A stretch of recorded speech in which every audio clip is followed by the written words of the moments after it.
আজকে একদম অন্যরকম একটা চিকেনের রেসিপি তোমাদের সাথে শেয়ার করছি। গোটা মশলা হিসেবে কি কি লাগছে সেটা তো আমি স্ক্রিনে দিয়েই দিয়েছি। এই মশলা ছাড়া আর কোনো মশলা লাগছে না। বাকি কি কি লাগছে সেটা আমি পুরো ভিডিওতে বলেছি। গোটা মশলাগুলোকে ড্রাই রোস্ট করে মিক্সিতে গুঁড়ো করে নিয়ে গুঁড়ো মশলা একটা বানিয়ে ফেলবো। এরপর কিছু বেরেস্তা ভেজে নিতে হবে।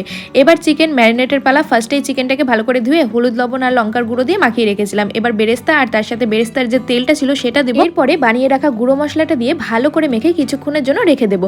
এরপরে যতক্ষণ চিকেন রেস্ট নিচ্ছে ততক্ষণে একটা বাটা মশলা বানিয়ে নিতে হবে, যার মধ্যে থাকবে আদা, কাঁচা লঙ্কা আর রসুন। এটাকে ভালো করে পেস্ট করে নিয়ে চিকেনের মধ্যে আবার দিয়ে কিছুক্ষণের জন্য ম্যারিনেট করে রেখে দিতে হবে। ম্যারিনেটের পালা শেষ। এবার গরম তেলের মধ্যে সামান্য চিনি দিয়ে দেবো যাতে কালারটা ভালো আসে। এরপর পেঁয়াজ দিয়ে কিছুক্ষণ অপেক্ষা করে ম্যারিনেট করা চিকেনটা দিয়ে দেবো। এরপর লো ফ্লেমে ভালো করে কষতে হবে। আলুটাকে ভেজে অ্যাড করে দিয়েছি। চিকেনটা যখন ভালো করে কষে যাবে গরম জল অ্যাড করে দিবে। আমি এখানে চিকেন কষা বানিয়েছিলাম জন্য অল্প জল অ্যাড করেছি। তোমরা যেমন গ্রেভি রাখতে চাইছো সেই হিসেবে জল অ্যাড করবে। আমি এখানে চিকেনটাকে সার্ভ করেছিলাম ফ্রাইড রাইসের সাথে। খেতে কিন্তু দুর্দান্ত হয়েছিল। তো আজকের মতো এতটুকুই।